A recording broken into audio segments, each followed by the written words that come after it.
Hey guys, what would it be like if you could last 10 times longer when you're having sex? We are going to teach you how to gain massive confidence as a lover, all without performance anxiety, gimmicks, or prescription. This course is perfect for you if you've ever been mortified by a sexual encounter that ended way too early. Or if you've ever avoided intimacy out of fear that you won't last as long as your lover desires. Or maybe you long to give your partner multiple orgasms but can't last long enough to make that a reality. Well, good news, we've got your back, and it's in our course, Last 10 Times Longer. Go to sexreimagine.com/last dash the number 10 X dash longer. And for all of our favorite listeners out there, we are giving you a discount, 20% off, y'all. Just put in podcast 20, all caps, podcast 20 to get your 20% off of this phenomenal course that you're going to want to review more than once. We cannot wait to see you inside this course. Plus, don't forget, we always got tons of bonuses. See you there. If you want more turn on, more closeness, and less pretending everything is fine in the bedroom, then listen in because Amy Rowan shares what long-term couples need to know to keep desire alive, to deepen trust, and to create a sex life that feels worth showing up for.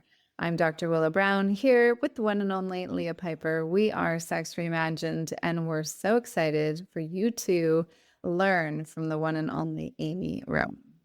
What a delight. I think she's so bright and smart. I absolutely loved her class. We're so excited to give it to you. This is more classroom style versus interview style. Curious how you like this style of podcasting. So please let us know. Listen to the very end. And without further ado, friends, please tune in, turn on, and fall in love with our friend Amy Rowan. Welcome to the Sex Reimagined podcast, where sex is shame-free and pleasure-forward. Let's get into the show. Hello, everybody. My name is Amy Rowan, and I am a certified clinical sexologist, a certified sex coach, and a certified sexual health educator, and the founder of Suburban Intimacy. I've been married for over 21 years to my wonderful husband, James, and we are raising three sons, currently 12, 14, and 17. So I've got 2 out of 3 teenagers right now, and next year I'll have 3. And I am also a breast cancer survivor.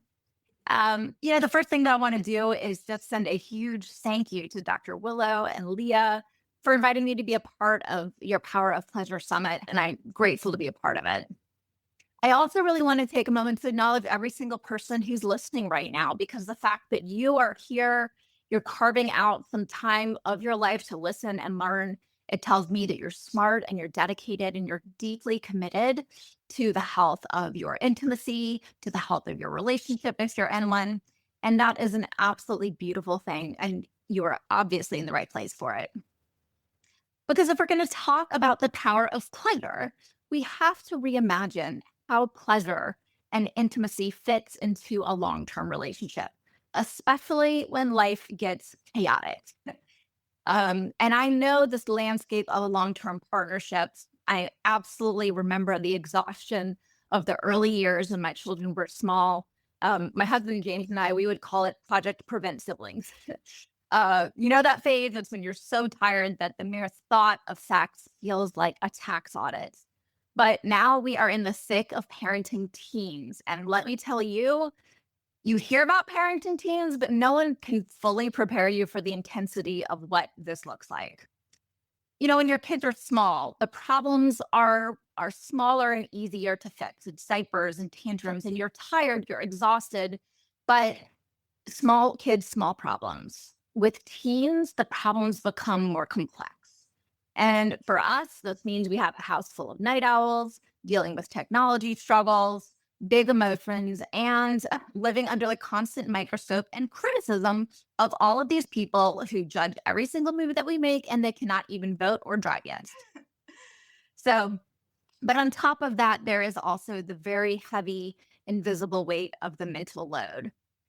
Sociologists call this cognitive labor, and it's the planning, the organizing, the worrying that's required to run a family. And as women, we often function as the captain of the ship, We're tracking all the schedules, the emotional well-being of the kids, the grocery lists, and the doctor's appointments. And because of this load, exhaustion is the norm. My husband, James, I was talking to him about doing the summit, and I was asking him how he kind of keeps track of all this. He said, I didn't even know this. He has a brilliant way. He envisions a video game life bar like floating above my head, like green, yellow, red zones. And he knows that if my bar hits red, I'm in the danger zone. I can't function. I get grouchy. I get snappy. I can't do what I need to do. And I certainly can't connect or make any time for intimacy in our relationship. So his primary goal is to ensure that I never hit the red. And so he watches that bar. When he sees me in yellow, he knows that he doesn't have to really kill himself to get me back to green immediately. He'll take that time to recharge himself. But when he sees me slipping into the orange, he has the energy reserves to step in, handle the load, and pull me back before I crash. But often, because of all of the chaos, so many couples find themselves living in the red zone. And the most common thing that I hear women say is, well, we're not having a lot of sex right now. We'll get back to it when things calm down, when this phase is over, when the kids graduate, when we're done with tournament season, when, there's always, when we're done with XYZ, that's when we will have more time for intimacy. But I have a gentle but kind of hard truth for you. This future, when things calm down time, it's a myth. It doesn't exist. There is always going to be something. And here is the danger in waiting. If you neglect sex for months or years, waiting for that perfect moment, it's going to be that much harder to get back to it. It is infinitely harder to relight a flame that's gone completely cold than it is to keep it at a low simmer. And so we have to make different choices and learn how to prioritize connection and intimacy inside the mess of what's going on in our lives. So I want to share a deeply personal story that will address the feeling that we are too tired, too depleted for sex. Not long ago, our family went through what was the hardest season of our lives, and that included when I had breast cancer. Our son had a serious mental health crisis, and it involved hospital stays, residential care, and 6 months of living in absolute survival mode. I was on high alert 24/7. I was constantly checking on him. I was dealing with major blow-ups. I was tracking him down when he ran away and trying desperately to keep him safe and honestly, at that point, keep him alive. And it was crushing. It was absolutely crushing time. But thankfully, I was not doing it alone. And while I did the very heavy emotional work of supporting our son, James handled the heavy work of supporting me. And he quietly stepped in and he kept everything else running. He handled the meals, he managed the logistics for our other 2 children, and he picked up the slack in every way possible. He understood the concept of taking care of the caretaker. And by carrying that load, he created a sense of safety for me, which allowed me to provide safety for our son. And crucially, it also helped to prevent resentment from building up between us. Because in that type of darkness, the natural inclination for most couples is to put sex in the back burners. And that's a valid choice. But something very unexpected that we discovered during that really difficult time was that intimacy wasn't a drain on our batteries. It actually was the thing that helped us both recharge. And I remember one specific night, I had just spent hours tracking down our son after he ran away. And I finally got him stable. I finally got him home. I finally felt that I could leave him alone in his room and that he would be okay for the night. And it was about 4 a.m. I crawled back into bed. James was home because, again, he was managing everything for the other kids. Life was continuing in the midst of all of this madness. And I was completely empty. I had nothing. I had no words. I had no tears. I just remember feeling like this empty shell of hopelessness and exhaustion. And I crawled in bed and James reached for me and he held me. And at first it was just a hug. At first he was just giving me comfort. And then he just started kissing my face. And then somehow, and I don't even know how, but it just started to turn into more. And we started to reach for each other. And the only expression of love that we had at that time. And he knew that if he could find a way to turn off my brain, even for that short period of time, it would be a huge relief to my very deeply overwhelmed body. And of course, in that moment, there was no desire. There was no horniness. There was none of that. It was really just about regulation and loving each other through some really difficult things. Because for months, my body had been flooded with cortisol, which is the stress hormone. I was vibrating with it, but intimacy triggers the release of oxytocin and endorphins and serotonin. And they're not just the feel-good chemicals, they are the natural biological antidotes to cortisol. And we actually have another moment during that crisis that illustrates this perfectly. We had just checked our son into a mental health facility, and I had just gotten home, and I remember just sitting on the couch next to my husband. It was the middle of the day. It was like a random weekday, and just silence. Like we didn't even know what to say, just feeling scared and hopeless. And I looked over at my husband, and he had an erection. And which is, it's not normal for him to just have an erection in the middle of the day. And certainly not in the middle of something like this. And so it seemed very strange to me, honestly. But I looked at him and I just said, "Do you want me to help you out with that?" And he laughed, and his eyes got big, and he was like, I mean, I didn't even know that I needed that, but clearly that's what my body is demanding in this moment. So yes, if you're willing, then sure. And so upstairs we went, and I did. And I realized that for us in this was stress relief. It was this life raft that we were building together. And, so the insight here is that pleasure doesn't drain capacity. It actually creates it. It can pull your stress out, and that will open up more space for you afterwards. But there's a few important things that I really want to call out here within this story, because I want you to notice that I said pleasure, not sex, not intercourse, and not even just orgasms. Pleasure reduces stress. And this is where many women get caught up. It's the choices that they make during this time and in their daily lives, often with the best of intentions. And these choices that they make slowly lead them into the rut of not wanting to have sex at all. So I want to take a look at the anatomy of these choices. Night after night, a woman knows that her partner wants to have sex, and she agrees, even if she doesn't really want to. Okay. This is a choice that she's making. And because she just wants to get it over with, she doesn't allow her body the proper time to get fully aroused, which is 20 to 40 minutes for most women. And this is also a choice that she's making. And after a few minutes of foreplay, she decides, it's not going to happen for me tonight. She says, "Go ahead, honey. You get yours. You enjoy yourselves." Or even worse, she fakes an orgasm to make the experience finish faster. These are all choices that she's making. And then she rolls over, she goes to bed. Maybe she feels okay in that moment, but over time, the resentment is going to build. Because if a woman is not enjoying the sex that she's having, if she's not getting any pleasure out of it, why would she want to have any more of it? Why would she show up? Why would she want to be there? And this is the critical role of pleasure and the choices that we make that enable pleasure or that prevent it. And so we have to stop choosing getting it over with, and we have to start choosing authentic connection.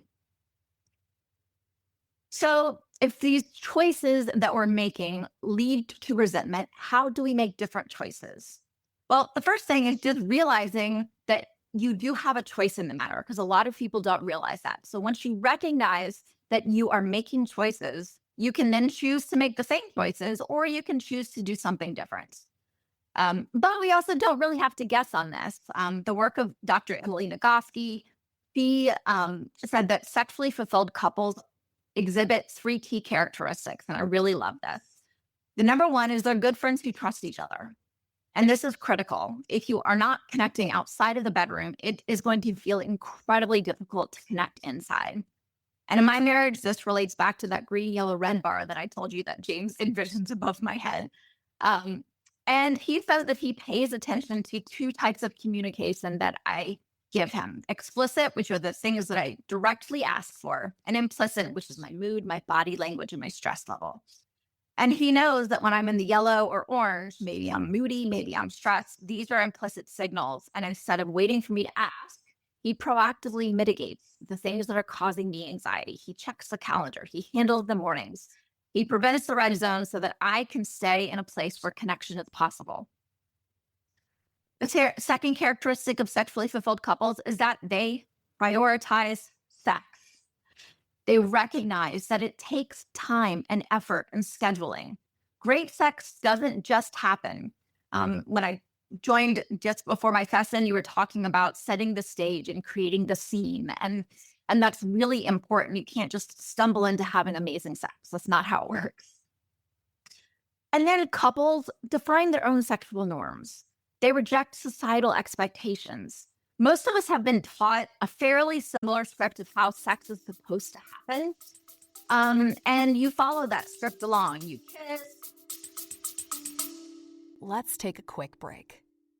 Hey guys, what would it be like if you could last 10 times longer when you're having sex? We are going to teach you how to gain massive confidence as a lover, all without performance anxiety, gimmicks, or prescription. This course is perfect for you if you've ever been mortified by a sexual encounter that ended way too early. Or if you've ever avoided intimacy out of fear that you won't last as long as your lover desires. Or maybe you long to give your partner multiple orgasms but can't last long enough to make that a reality. Well, good news, we've got your back.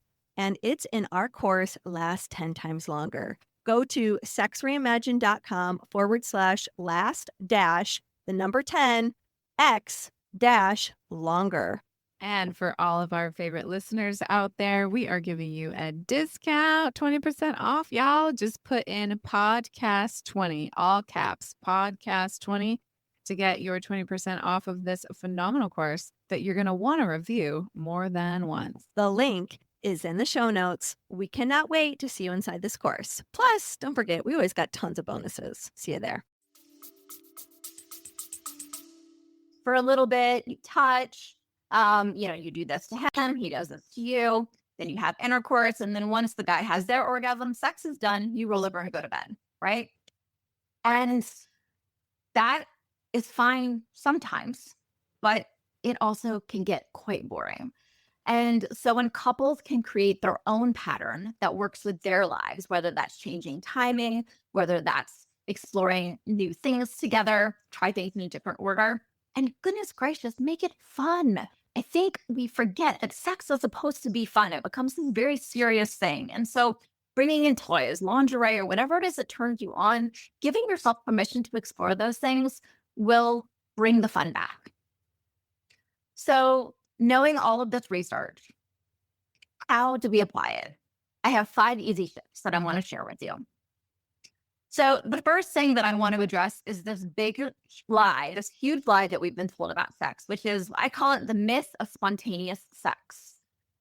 We cling to this idea that great sex should just happen like it did when we first dating. A huge thing I hear all the time, like, when we first started, we were so hot. Like, how do we get back to that? How do we get back to that same level of desire and wanting each other the way it was when we first started? And so we think that if we have to plan it, if we have to plan for it, that it's not going to be romantic. It's not going to be fun. It's not going to be hot. But the truth is that early day sex that you were having, that was not spontaneous. Sex was never spontaneous. So think back. Think back to those early days of your relationship. And I'm going to date myself because those was like pre-cell phones and all of that. But, you made a date. You made a date on Monday, Tuesday, Wednesday. You talked about it for that weekend. And then for the next couple of days, you were looking forward to it. You had 48 hours of positive anticipation.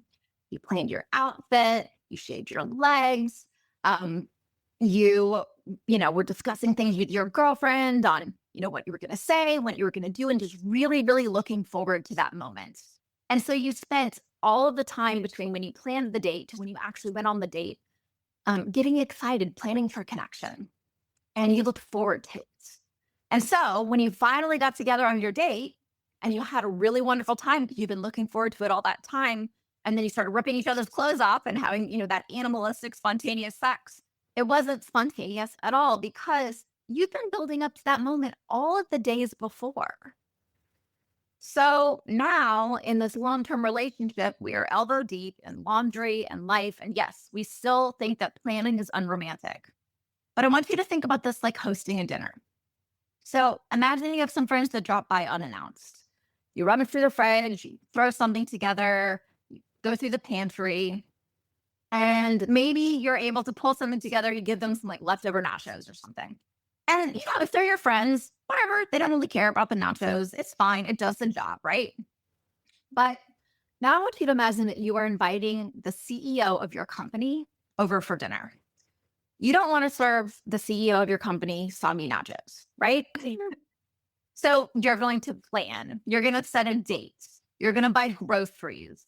You're going to look up recipes. You're going to set the table. You're going to put on music. You're going to set the entire atmosphere.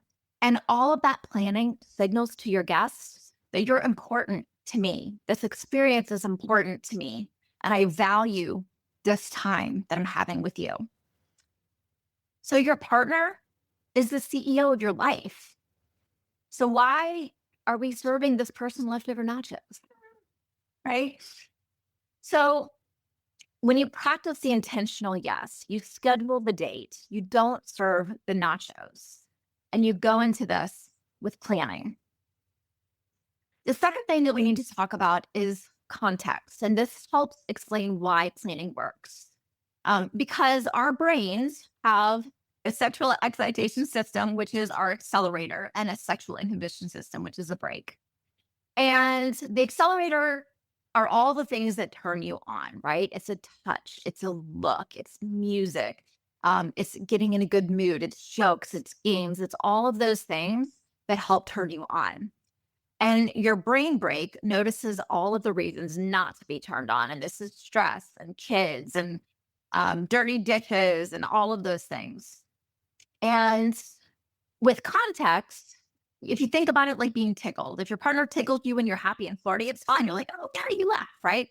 But if they reach out and tickle you and you're not in a good mood, you're going to want to punch them, right? It's the exact same physical sensation of being tickled, but the mood that you have going into it affects how you react to it.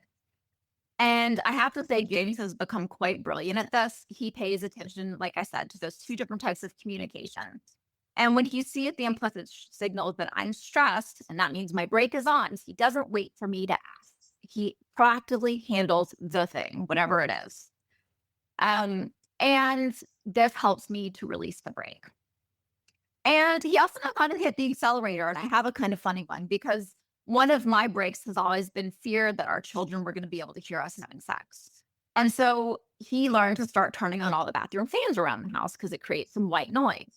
And that started as a way to turn off my brakes. But now when James turns on the fans and puts on the music, I know that he's setting the stage and it's a nonverbal signal to me. And because we've had so many fun, pleasurable experiences with bathroom fans on, it's kind of become this Pavlovian accelerator for me.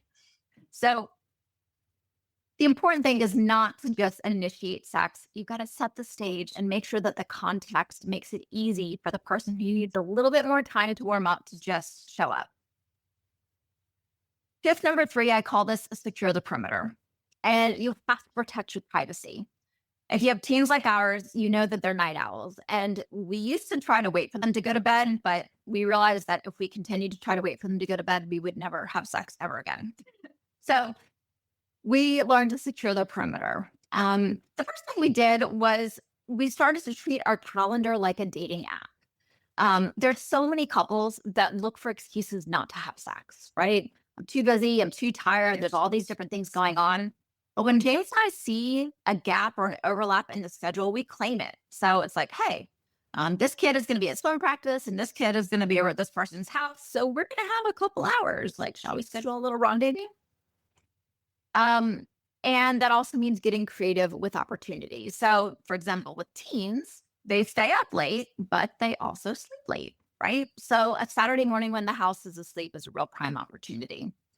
Lunch breaks, my husband and I, we both work from home. So sometimes we'll schedule a lunch date in the bedroom and make it playful. Recently, my husband came up with something really fun that he calls sexuary, and he planned 20 different sexual experiences over a month and a half. It's kind of like an advent calendar. So he envisioned what he wanted to do, and all I had to do was open a box for that day and see what was in store for me and just show up willing to engage in whatever it was that we were going to do. And that was really fun and exciting. And again, bringing that play back in. And then I feel like this should go without saying, but obviously use locks. Teach your kids to knock. It's healthy for kids to see that their parents prioritize their private relationship. And no, we're not announcing that we're having sex, but our kids know to knock before they come into our bedroom. And it's also really important for you to feel secure that no one's going to barge in, because otherwise it will be very difficult to allow your body to relax into pleasure. Third, we have to stop expecting our body to be able to go from 0 to 60 instantaneously. If the only time that your partner touches you is to initiate sex, it starts to feel like a demand, like pressure. And so instead, I recommend cultivating what I like to call erotic simmering. And to understand why this works, you have to understand the two types of desire. So spontaneous desire is the way that we expect desire to work. It's that horniness. It's that very godmother. It's the idea that desire should just appear right out of the blue, flash, like all of a sudden, like, yes, I'm ready. Like, let's go upstairs.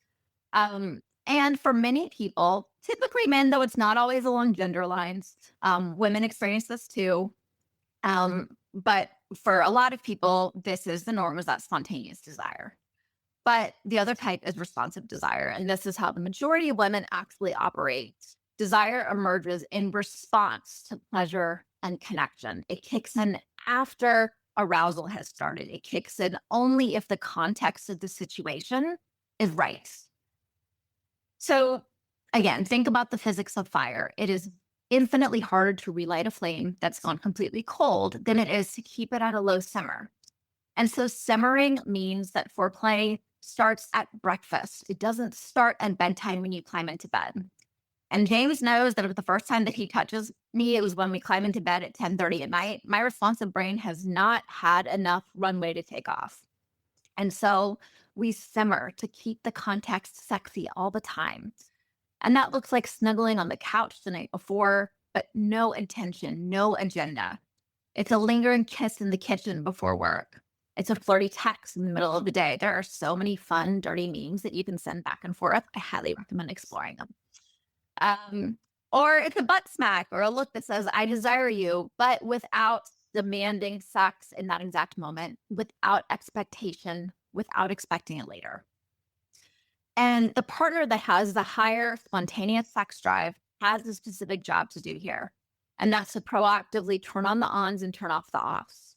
So if something that is one of her offs is a cluttered kitchen or decision fatigue, handle it. James knows that my body turns on the most when my brain is turned off. So he makes things easy for me by taking away the decisions. He turns on the fans. He sets out the towels and the lube. He puts on the soft music. He handles all of the logistics. So I don't have to break my focus. So all the things my brain might be trying to do, he's like, no, it's done. It's done. It's done. And then I can just show up, surrender, and allow my responsive desire to catch up. And then finally, the most critical shift here is permission. Women need to realize that you are worth the time that it takes to become fully aroused. Biologically, it typically takes most women 20 to 40 minutes to reach full arousal. And I want you to really think about that number, because if your baby needed to be rocked for 20 to 40 minutes to go to bed, would you give up after 5 minutes and say, this is taking too long, get yourself to sleep, kid? Or would you rock your baby for 20 to 40 minutes? Of course you would. You wouldn't even question it. So why won't you give yourself that same time?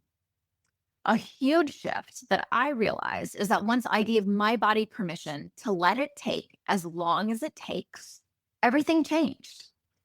And once I stopped questioning why things don't feel good yet, because let's be honest, sometimes in the early stages of foreplay, it doesn't feel like much. Sometimes it can even be mildly irritating. But once I stopped wondering what was wrong with me, and I gave my body permission to warm up on its own schedule without rushing it, without forcing it, I never had an issue experiencing pleasure or orgasm ever again. So you are worth the time that it takes. Your pleasure matters. And the more pleasure you have, the more sex you will actually want. So we've covered the myth of spontaneous desire, accelerators and brakes, privacy, simmering and permission. And to help you implement this, I have 2 resources for you. So the first one is my intimacy reset guide. People ask me, how do we make time for intimacy? You've got 3 kids, you're running 2 businesses, all of this stuff. And the honest answer isn't just that we prioritize it. So that is absolutely a piece of it. But we intentionally take care of our relationship in a way that builds trust, safety, and connection. And so when life gets busy, guilt and expectations are only going to make things worse. So we don't rely on spontaneity. We don't wait for everything to feel perfect. And we follow what I have put into this guide. It talks about a Sunday check-in. I'll be honest, our check-ins don't always happen on Sundays. Sometimes it's Tuesday. Sometimes it's just walking back and forth day in and day out because things shift so quickly. But we do this at least once a week. And I've also included a really fun special bonus practice if one partner is feeling especially overwhelmed. And then option 2, it's on the same link. It's regaining intimacy after breast cancer. And if you, like me, have navigated any sort of health crisis, this workbook will help because cancer changes our bodies, it changes our sense of self, and finding your way back to pleasure can feel very challenging. And so this is the process that I followed to help me reconnect with myself as a woman in a new body that I didn't recognize anymore. So I want to commend everyone who has joined and this Power of Pleasure Summit. It says so much about you as a person that you want to change and improve your intimacy. And again, I want to thank Leah and Dr. Willow for inviting me to be a part of it. Our youngest son, when we kiss in front of him, he's like, "Start kissing, right? You guys always kissing each other." And we just kind of laugh and we reply, "We like kissing each other." Because when parents prioritize their relationship, kids learn that love isn't optional and it doesn't get dropped when life gets inconvenient and busy. We choose each other every single day, even when it's hard, even when we're tired, especially in those times. So thank you guys so much. And I really hope that you choose connection and pleasure today. Now, our favorite part, the dish. Okay, now for the dish with Amy Rowan. Amy Rowan, what a smart woman. Oh my God, she's pulling it all together. She's weaving it in, right? She's making it happen, like managing kids, managing schedules, managing relationship, and still having great sex. Yeah, managing cancer, having a kid that was in trouble. Wow, talk about having your arms full. And I really she gave so much great advice, didn't she? One of the things I really appreciated was the piece on red zone, yellow zone, green zone, and how, and then your partner. So your partner's tracking it too. yeah, she gave great examples of how, in partnership with her husband, James, he really was attuned to her so that they got to avoid being in the red zone. I also really appreciated the nachos metaphor, when you're talking about your partner. Little Miss Booty. Yeah, of course, of course. And she's saying, like, look, you wouldn't serve your guests leftover nachos. So why are you serving your partner leftover nachos? The leftover nachos representing sort of like our leftover intimacy. Like they get the what I got for you. This little bit of whatever I have left over. Yeah. right. Yeah. I think that's a really good reminder. Wanted or desired in that state. Yeah. You got to start fresh, dump those old nachos out, and create something beautiful, feastable for your partner. There was something else that she really brought home, and that was talking about accelerators and brakes. And we've talked about this on the show in the past, but I really loved the way she described them, especially her example of the fans. How, like, there's this fear of the kids, they're going to hear them having sex, and that just puts the brakes on for her. Yeah. She can't talk herself out of that. She needs to have, yeah, she can't like make the moans and the big heavy breath that she needs to have. So her husband creatively thought, well, I'll just turn on all the fans in the bathroom and I'll turn on some music so she can make some more noise. Well, even if she doesn't make more noise, it's the fact that she can relax and enjoy her experience because he is aware of her brakes. So if he can help turn off one of her brakes, that allows her to come into the role of finding her accelerators. And I think where we get really stuck is women know about their brakes, but they don't know about their accelerators. And then how to work and balance the two and how to do that in partnership is so critical. So you've really got to have this language. I hope our audience is appreciating this new language too. I know I am. I imagine too, like something like turning on the fans in the bathroom has like a Pavlov's dog sort of like reaction to it, where then her body just starts to go into like, okay, we're going into arousal, we're relaxing, and we're dropping into some other state. I think that is really quite brilliant. I loved the way she spoke about her relationship with her husband, because that's the example that, so many need to be hearing. Yeah, and I'm sure there's lots of people listening going, I wish my partner was paying attention to me like that. And so I think having these kinds of conversations that are not like blame focused, but are really communicating the impact it would have on you if your partner turned towards you specifically with more attunement. And then to also ask your partner, what can I do that shows you that I'm prioritizing you? Because I might think that I am being obvious about that, but if that's not your language, like if that doesn't land with you, then I'm also missing the mark. Right. And so having a shared conversation where you can both go, where am I not seeing you? How can I prioritize you? Where am I not attuned to you? What are the signals that you are giving that I'm missing? So that we can care for each other in a much more conscientious way.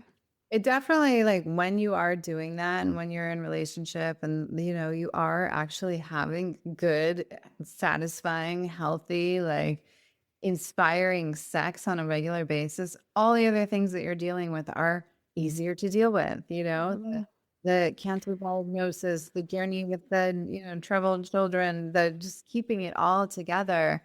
You think that you're going to be more exhausted from taking the time out to have more fun in the bedroom. But that's if you're doing it in the old way that's been keeping you exhausted, right? So it's like this, I loved all the examples that she gave and all the things to actually implement and do, because that is how you can create a whole new relationship with your intimate partner. Yeah. Relationship, but you're with the same person you've been with for a long time. You're really bringing it back home to those what did you call it? Red, yellow, and green. Choose another word for it. I said it earlier. It's already floated out of my brain.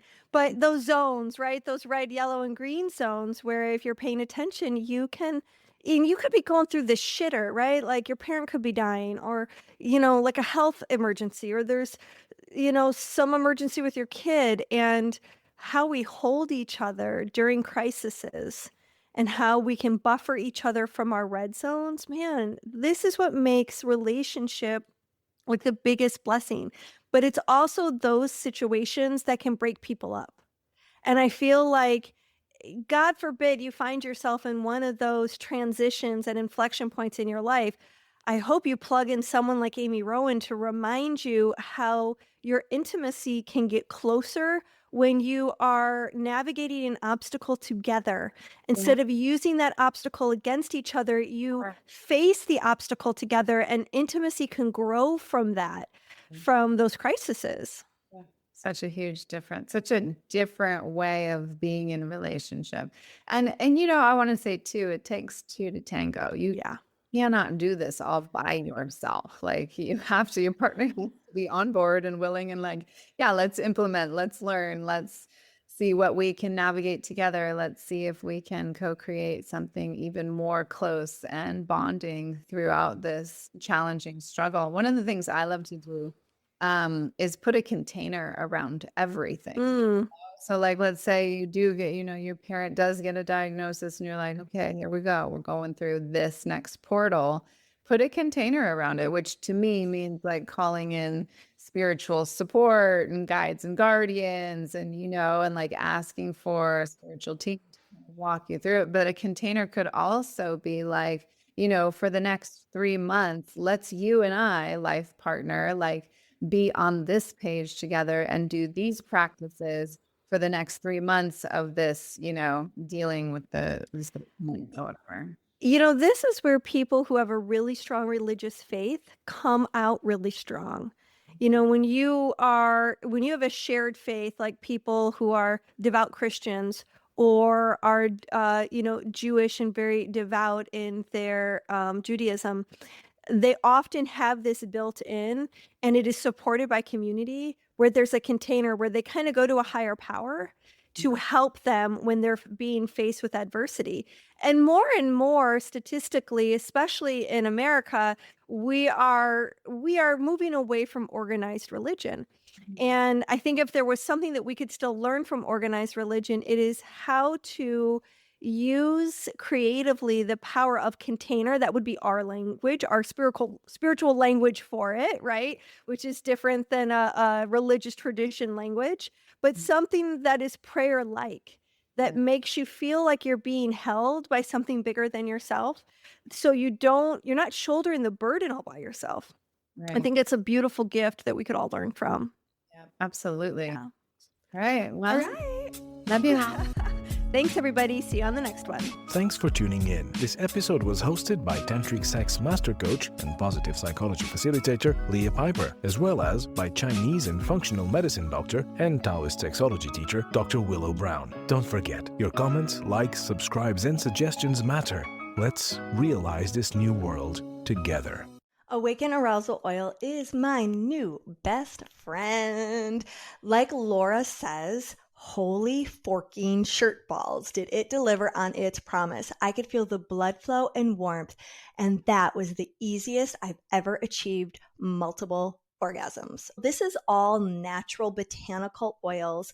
It is made with CBD because CBD helps relax muscles and it eases tension. This stuff smells so good and it mixes with your pheromones like mwah, so good. Get yourself some. Link is in the show notes.